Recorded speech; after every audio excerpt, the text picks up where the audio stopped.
In today's show, the Blazers beat the Mavericks to get their second win in a row, and Greg Oden returns to the building where his career with the Trailblazers started. Welcome to Locked On Blazers. Let's get into it.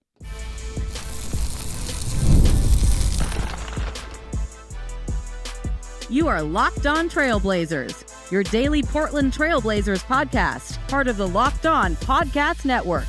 Your team every day. What up, world? It's your past first point guard and Trailblazers reporter, Mike Richmond. You are listening to another episode of Locked On Blazers, part of the Locked On Podcast Network, available wherever you get podcasts and also on YouTube. Thanks for making this show your first listen, coming at you each and every weekday, Monday through Friday. So make it a part of your daily routine. Make it your first listen. Tell your friends to do the same as Locked On Blazers, your team every day. In today's show, we're discussing a Blazers win over the shorthanded but still defeated Dallas Mavericks. Blazers run their winning streak. It's not a streak. They've now won 2 in a row. They go 2-0 in the Nate Bjorkgren era. Plus, we'll talk Greg Oden. Gio back in the building where it all started. His first trip back to the Moda Center since his playing days more than 15 years ago. And Greg was fascinating. He spoke to the media prior to the game and sat courtside and was on the Blazers broadcast. A wonderful guy to talk to, and someone who can teach us all about the power and importance of gratitude. That's what we'll talk about to close the show. Let's talk about this basketball game first off. The Blazers just had a bunch of dudes play well, and they beat the Mavs. This wasn't the whole Mavs. Luka Doncic was out for at least a month with a calf injury, but the Mavs played last night in Phoenix, and during that game, there was an altercation in which old friend Yusuf Nurkic slapped Najee Marshall in the face, and during that fracas that ensued, Najee Marshall threw a punch, and P.J. Washington jumped in the mix. So Najee Marshall and P.J. Washington, two talented forwards for the Mavericks, were suspended in this game for this game. Derek Lively also did not play in this game, the young talented Mavs center. So no Derek Lively, no Luka Doncic, no PJ Washington, no Najee Marshall. And the Blazers, they just handled a shorthanded team. They handled them. This was, again, Chauncey Billups still away from the team after the passing of his grandmother, so this was no Billups in the building. Nate Bjorkgren back as the head coach for one more game. The plan is for Billups to be back Monday in the building when the Blazers host the Philadelphia 76ers. No reason to think that anything will change with that, assuming whatever travel works in his favor, and he has a couple days. He has a couple days to get there, considering it's Saturday evening. It is actually after midnight. It's Sunday night, baby. I'm recording this very late at night after the basketball game. But the Blazers never trailed in this game. It was tied 30 seconds in, and the Blazers scored 45 seconds in the game and never relinquished the lead. Let's do our fastest recap in the West. The Blazers win this game 126-122. We're going to get into this game. We'll talk Gio a little bit later on. Portland drops, they're up 11 at the end of the first quarter. It's 36-25. I think DeAndre Ayton played about the best opening 7 minutes he's played all season. I thought he was really stinking good to begin this game. Physical on defense. They were being pretty aggressive on pick and rolls, and so DA had space to shoot mid-range jump shots, and the first time he caught it, he went up with purpose and aced a mid-range jumper. Blazers led by as many as 18 in that opening stanza, in that opening quarter. Mavs cut it to 11. They got it with a 9, but cut it to 11 after 1. And it's like, well, Portland has been nuts. The Blazers were they started the game 12 of 19 from the floor with 5 offensive rebounds. So they made 12 of their first 19 shots, and they missed, of those 7 misses, they got the rebound on 5 of them. Like, they were it was just Denny had a putback bucket, DA had put back bucket, so they were catching in on them as well. It's like the offense was humming early in this one. Like, they won this game in the paint, and they established that presence in the paint immediately. And then, up 11 after 1, up 10 at halftime, 69-59. It was their highest scoring first half of any game this season. They hung a nice number on the Mavs.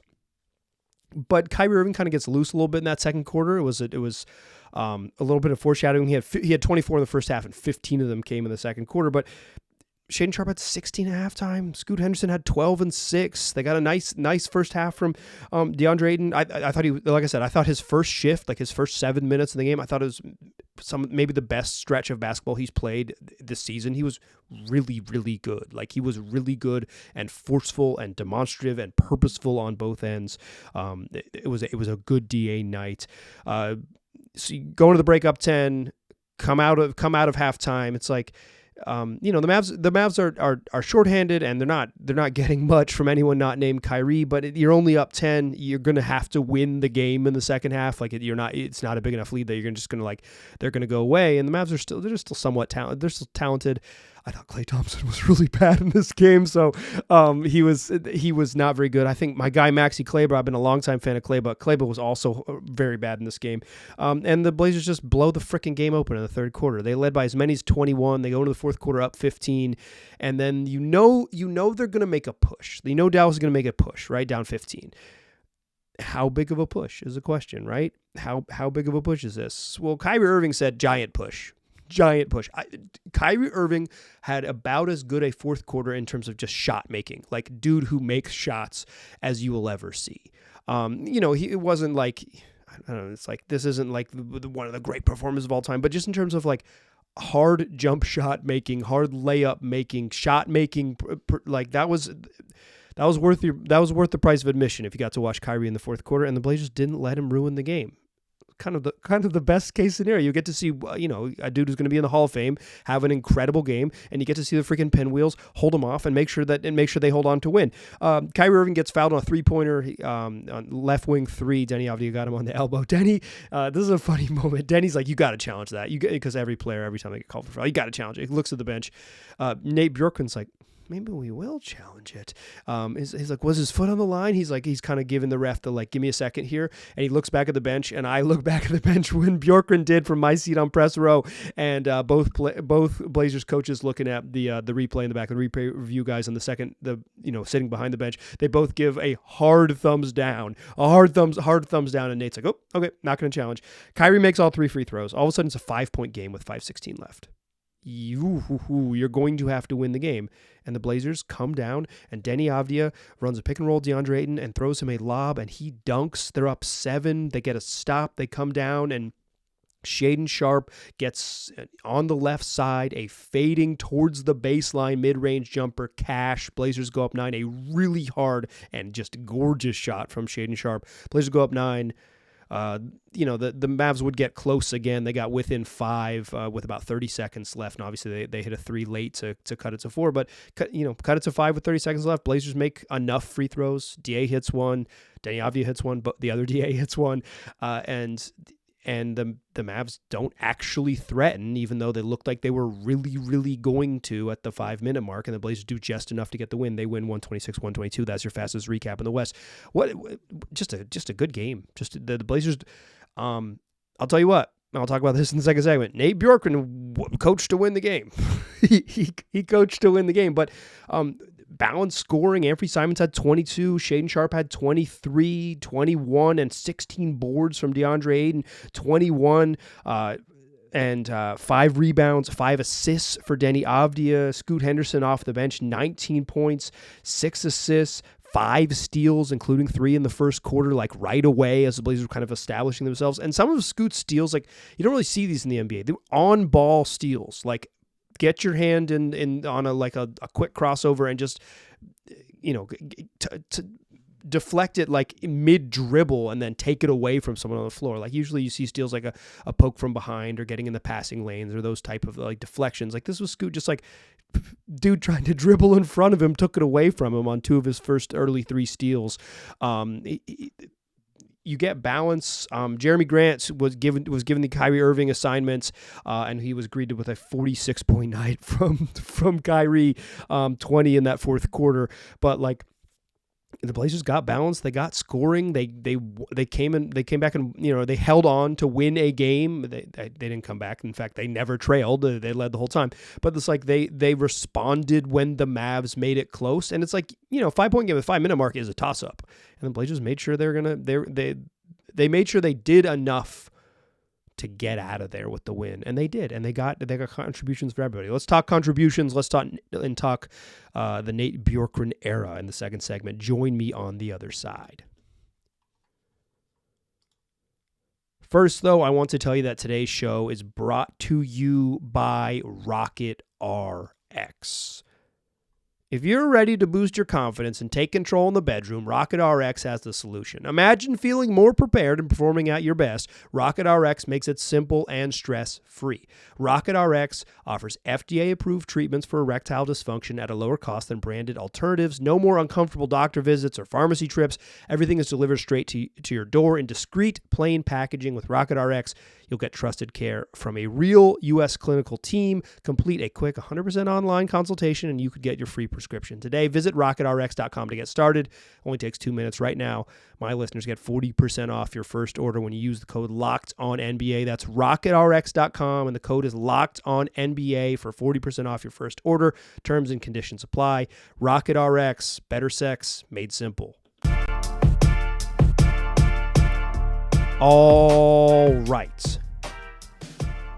This was, like I said, this was a game the Blazers won with balance. They won with balance. They 4 20-point scores, and if Scoot had played, if Scoot gets another bucket, he's at 19. He's in the club. 5 dudes with 20 plus. I guess 5 dudes with 19 plus is just fine. 20 just seems like a fun round number. But boy, they went out to get this one. Like I said, Mavs are shorthanded. I don't want to take too much away from the Blazers in this game, right? The back-to-back wins over a very bad Jazz team and a very shorthanded on a second night of a back-to-back Dallas team on a rest advantage, right? Those are your caveats, right? But I think the Blazers played well in this game. I think in the Jazz game, they just won. They happened to win the game against a bad opponent. I don't think that was like some sort of exceptional performance necessarily. Denny and Shaedon Sharpe were pretty good, and Scoot made a big shot, but that game I didn't come away from that game being like, dang, they're hooping. I just came away from that game like, hey, fun. It was fun when someone hits a bucket at the buzzer with 0.1 seconds. That was fun. I thought they got I thought they played legitimately well against this Mavericks team. You build a 21-point lead and you respond when the team cuts it to 5 with 5 minutes left. They earned this win, and they earned this win by playing well, and they got a bunch of good performances. Scoot was good. Scoot's had 2 solid back-to-back games, and I'll mention a little bit more on him to close this segment. I thought Anthony Simons was good, and he spent a lot of time off the ball, which I think is really heartening. Shaedon Sharpe, again, tied for the team lead in field goal attempts, plus he got to the free throw line. Deni Avdija field goal attempts, it took 18 shots and got a free throw line for 3 free throws. Deni Avdija just plays so freaking physical. 6 of 13 from the floor, but 9 of 11 from the free throw line. 21, 5 and 5 from Deni. And what I really liked about this game is they closed. So no Tumani in this game, so Deni gets the start, and they closed with that starting group because that group kind of was clearly their best bet tonight, particularly for how they wanted to play at the end. And I think this is important. They put the ball, not every single trip down the floor, but several times in the final 5 minutes, including a big bucket to respond when the Mavs cut it to 5, and they ran a starting in the left wing, like an angle pick and roll with Deni Avdija and DeAndre Ayton, spread the floor with their best shooters, Jeremy Grant and Anthony Simons, and had Shaedon out there as well. Shaedon hit his 2 threes early in this game. I'll tell you what, Shaedon hit his first 2 threes, finished 2 of 4 from the floor. And I will say this: when Shaedon Sharpe makes 3-pointers, you can really see the clear vision of a very good basketball player. He was good in this game regardless, but when the jumper's going in, when the long range jumper's going in, it's like, yeah, that dude's going to be really good. And the last couple games, he's made threes, and he's I believe 7 of 14 off the top of my head in the last 2 games. That's a good 2-game stretch. Can't complain about that one. He didn't chase it tonight. He got his offense in other ways and was aggressive, because that was the theme of this game. The Blazers scored an absolutely outrageous 58 points in the paint. They had 32 points in the paint in the first half. So scored 26 points in the paint after halftime, which is a good number, right? The Mavs had 38 total, and the Blazers scored 32 in the first half. 26 in the paint in the second half, which was like a drop down from how dominant they'd been.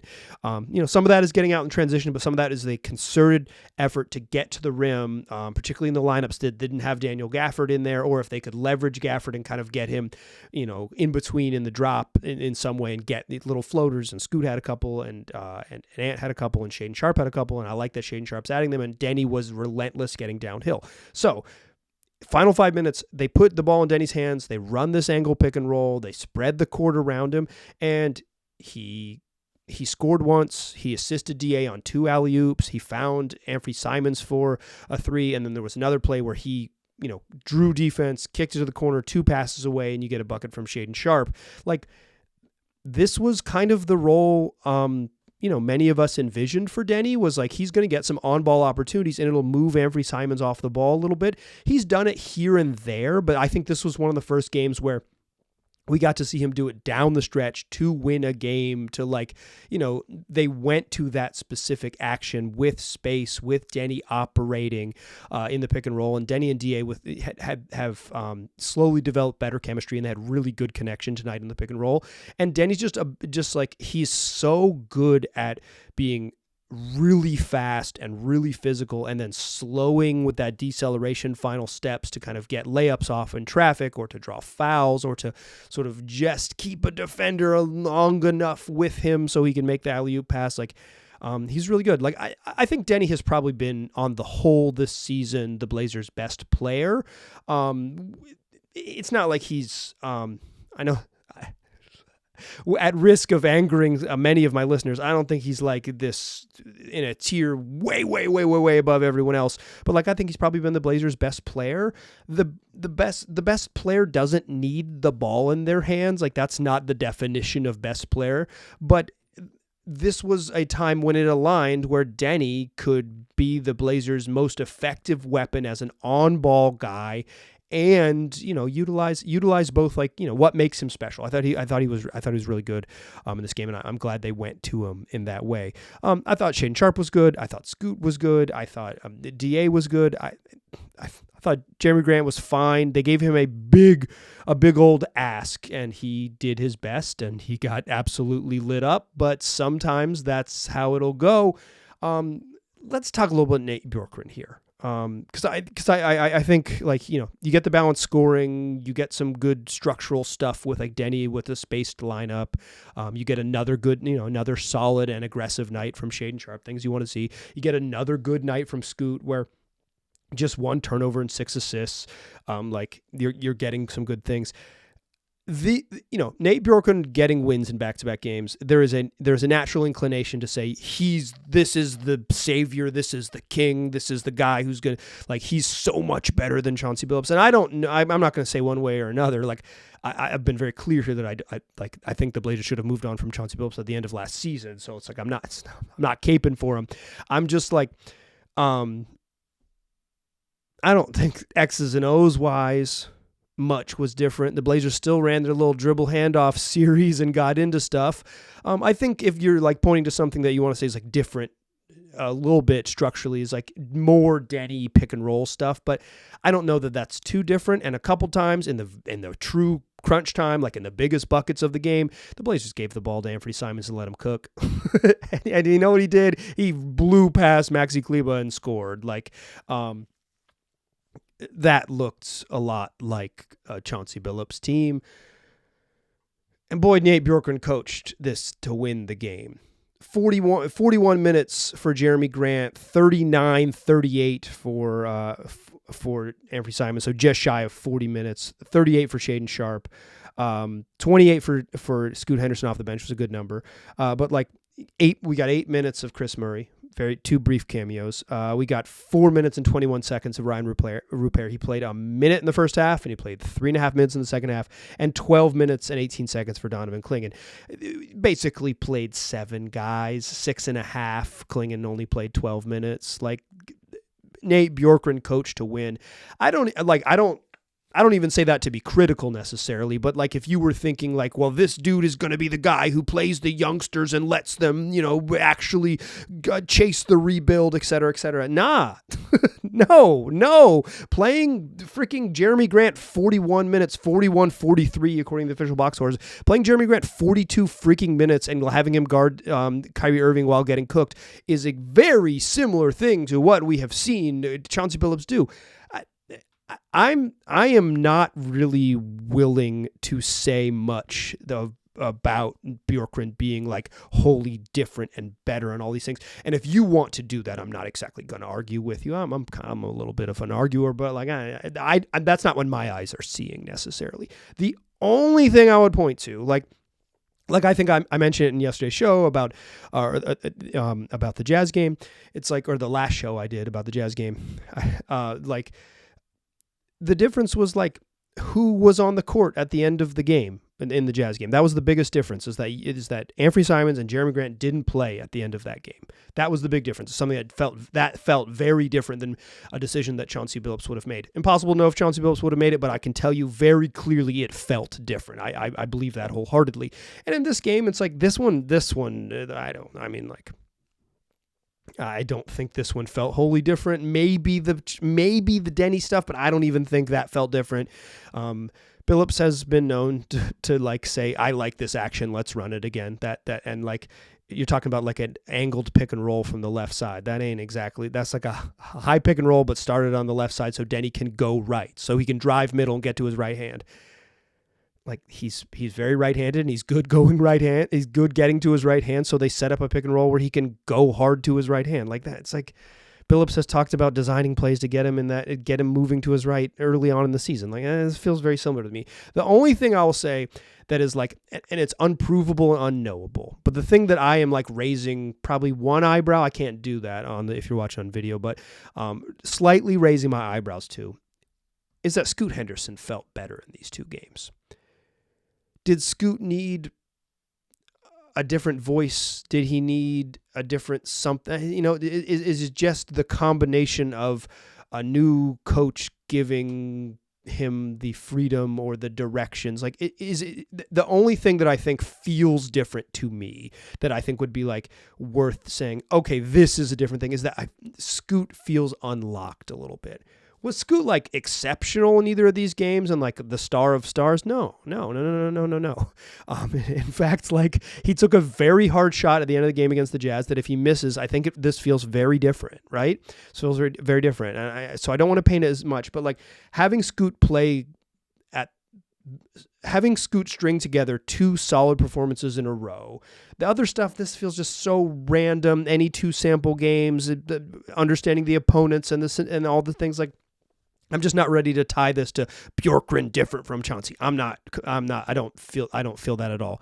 The Scoot stuff I'm raising an eyebrow to. And when Billups is back, I'm going to pay very close attention to Scoot. I talked to Scoot in the locker room after the game. I'm planning on doing a Scoot episode next week where I'll share some of that conversation. It's not like it's groundbreaking. I'm not hiding anything. I don't mean to tease that like it's a secret, but I'm going to watch that closely because to me, that's the only major difference. Everything else just feels like it's just two games. They just played two basketball games. The big thing that was different is that Greg Oden was back in the building. He hadn't been back in the building in 15 years. Greg Oden's back, and he has a lesson he can teach us about gratitude. Join me in the third segment, and I'll tell you about Greg Oden's chat with the media and what we can all learn from G.O. Join me on the other side. Still a pass versus point guard. Still Mike Richmond. Still listen to Locked On Blazers. Let's start at the end. As I was leaving press row and heading back to the media room, there was a traffic jam of sorts getting through the far tunnel. The far tunnel on the southwest corner of the court. Because Greg Oden was signing autographs and taking selfies. In 2024, myself and a couple of my colleagues in the media had to wait behind a traffic jam of Greg friends and family and maybe one of his security guards, as he signed autographs, took selfies, and was adored by Trailblazer fans. It was a trip back in time. Take me back to the 2007 meeting in Pioneer Square with the goofy young rookie that was here to save the franchise. That's not how it ended. Greg played parts of 2 seasons in Portland and was eventually waived.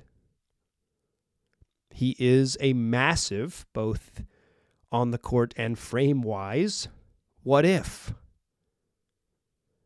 What if they took the skinny kid from Texas? What if he had just stayed healthy? Because he was really good when he played. He probably wasn't Kevin Durant. Shout out to draftKevinDurant.net or whatever that was. But many of you were honking once for Greg Oden. Some were honking twice for Durant way back in the spring of 2007. But Greg was supposed to be this savior. He was the perfect pairing next to Brandon Roy and LaMarcus Aldridge in an era of basketball still dominated by giants, quite frankly. In 2007, Tim Duncan, Kevin Garnett, Pau Gasol would be the leaders of teams that won the next 3 championships. Dwight Howard played in the 2009 finals. It really didn't shift until LeBron went to Miami and they eventually kind of ushered in a more pace and space era. But even then in 2011, Tyson Chandler anchoring the middle next to Dirk on the Mavs front line in the early era of what would have been Greg Oden's the run of his season. Being big mattered. Having a big giant front line to compete with the big giant front lines in the West was mandatory. Freaking Pau Gasol, Andrew Bynum, and Lamar Odom. There's 3 7-footers in LA.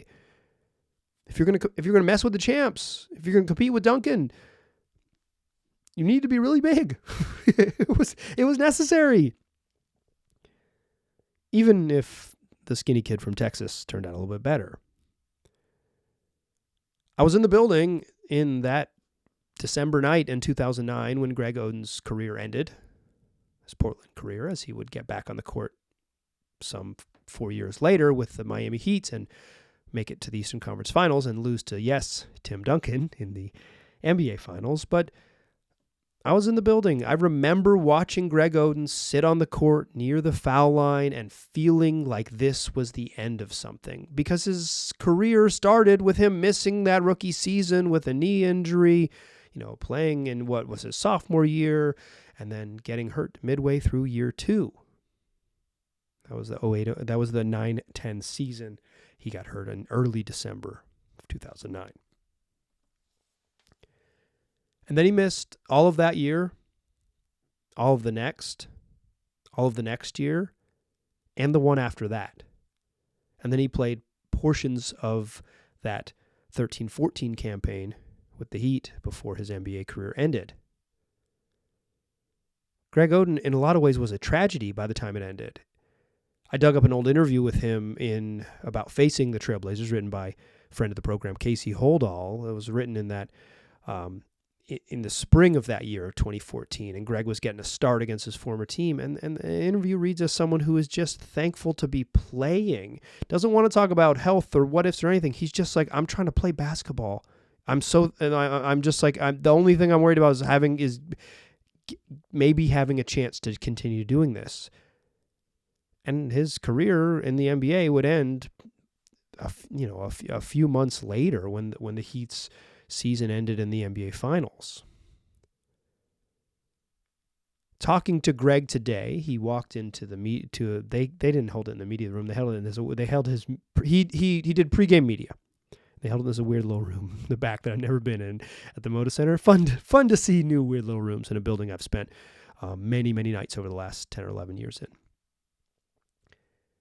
And Gio walks in and he first says, everybody, Happy New Year, everybody, Happy Holidays. I'm thankful to be here. And now, who's got questions? And I asked him. Sorry, I asked him, is a little bit obnoxious, but I did ask these questions I'm going to share with you. I asked, or Greg Oden was asked, we'll say that, about like,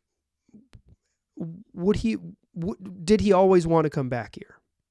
Said, no. You asked me 7 years ago, I wasn't ready. Said, I haven't been back in the building since my playing career ended, and I'm thankful for the Blazers for getting me tickets and for inviting me here, but like, I wasn't always ready to do this. And that when he got into the building today, Greg said that he was happy and thankful, and he was having memories of driving his little car up into the player parking lot, up the ramp that pulls in under the Moda Center, and parking his little van, as he said it, and said, walking through, he didn't know if he was going to feel what his emotions were going to feel, but when he got there, he was happy, he was thankful, because basketball gave him so many things, and it started here with the Trailblazers. It changed his life. It gave him the opportunity to do so many things. And I asked him I did again, sorry. He was asked if he ever considers the what ifs. He ever considers the what ifs. And Greg said, yeah, when he's alone and by himself, he has to consider the what ifs because he can't avoid it, because that's how it works. What could have been, what might have been. But he tries not to, because he tries to live. The what ifs don't help him in the now and what's next and building towards what he's going to be in the future, which is, he has an 8-year-old daughter. He's and a partner and family members, and he has people in his corner that he's building towards what's next with. What's next sounds like it's going to be coaching big man academies and mentoring young basketball players. He was a collegiate coach for a little bit at Ohio State and then at Butler under Thad Matta. Sounds like he wants to eventually get back into coaching, but for now it's going to be more like mentorship and big man stuff with youth basketball players. What Greg Oden was on Saturday, December 28th, 2024, a little over 15 years since he sat on the court with a ruptured patella tendon and his career looking like it was over, was grateful. And I think that's really what I took from talking with him over the 15 or so minutes he chatted with media. Greg wanted to do this. The Blazers are kind of, at least according to some folks I've talked to with the team, they're trying to step up their alumni outreach. They've recommitted to their sort of alumni outreach, and they're trying to, get more former players back in the building. We'll see what the sort of level of success is, but that's like an emphasis for the team. So part of this was like they've been reaching out to Gio over the course of years. Hey, we'd love to have you back when you can be back. And part of it was Greg wanted to be back. His people, his team sent out a press release saying Greg Oden's going to be back in the building. It was a news story broke by Chris Haynes. Like this was in some ways a public tour for Greg Oden. He joined the broadcast. He sat on the front row, but he wanted to be here because he's in a better spot. Greg was supposed to address the team. He was supposed to actually talk to the team today, and before the game, he was going to go out to the practice facility, but his flight was delayed, and he didn't, or yesterday, but his flight was delayed, and he didn't get in until early this morning, and so he will talk to the team tomorrow. It's unclear if he will share his sort of public speaking approach that he has done in a couple other places where he talks to talks to young athletes and athletes in general about financial literacy, a thing that was he maybe didn't have access to as a young player, and it kind of would have helped him a great deal in terms of making and maintaining millions of dollars. And the trials and tribulations of what it's like when things are taken from you. And where Greg has landed today is someone with a great deal of gratitude. A friend of mine who had their own personal challenges over the years once told me that gratitude saved their life. The ability to be thankful for what you have saved their life. And I could not help but think of that when talking to Greg Oden, who said he was so happy to be back and that he wasn't going to cry when he got the big ovation from the fans. And during the first time out of the first quarter, he got a big ovation from the fans. And he waved, and he made sure his daughter knew she was up on the Jumbotron so she could take a look up and smile and wave as well and take in the moment. He said he wasn't going to cry, but he would have some emotions. He knew he wouldn't cry in that public place, but he'd been through so much. At a time, I asked him if he, dang it, there was a time that Oden was asked if he thought about walking away from basketball. And he said there was a time when he had to be away from basketball because all he was doing was rehabbing, hoping that he could walk again. But he never got so far away that he didn't gravitate back towards it. He said that he just, that there's maybe some months, 6 or so months where he was truly away from the game, totally isolated and away from the game and in a place where he didn't want to get back to. And then he just got back in, got back to when his career ended, got back to Ohio State and said I'm going to go back to school. I'm going to get a degree. He eventually got a master's degree and got back into coaching. And now he's going to have basketball be part of his future. And he doesn't look back on all of the bad things that happened and say, woe is me, or I wish that it had been this, or dwell in the what ifs, even though he knows he can't avoid them. He looks back with gratitude. It changed his life. The path that started here in Portland that didn't go even close to how he envisioned it gave him a chance to be on the path he's on, and he's thankful for the path that he's on. So I think this is the important takeaway from Greg Oden. Some stuff we are offered in life is challenging. It's beyond challenging. It's unfair. It's brutal. But if you can have gratitude for the good things. This is the hold on to your joy moment that Greg gave us. If you are capable of having gratitude for the good things, make sure that you recognize those things and that you keep that gratitude close to the surface because it can save your life. That is going to do it for today's show. Blazers play the Sixers on Monday. We'll talk about that game. More shows the rest of this week. I'm going to try to nail down an interview that I'm already working on, but it's one I've been chasing for many weeks. So who knows if it will happen. It's what we do 5 days a week wherever you get podcasts, also on YouTube. This one's coming out early on Sunday. So if you're looking for Monday's show, it's already in your feed, y'all. I just wanted to record this one while the Greg Oden stuff was fresh on my mind because it was impactful to me to chat with him. I will link to the full video of that interview on within the episode description for this episode, wherever you're listening audio or on the YouTube. Come back for more shows. Tell your friends about the program. In the words of Brad Rowland, tell your enemies about the program too. I appreciate you listening. I will talk to you soon.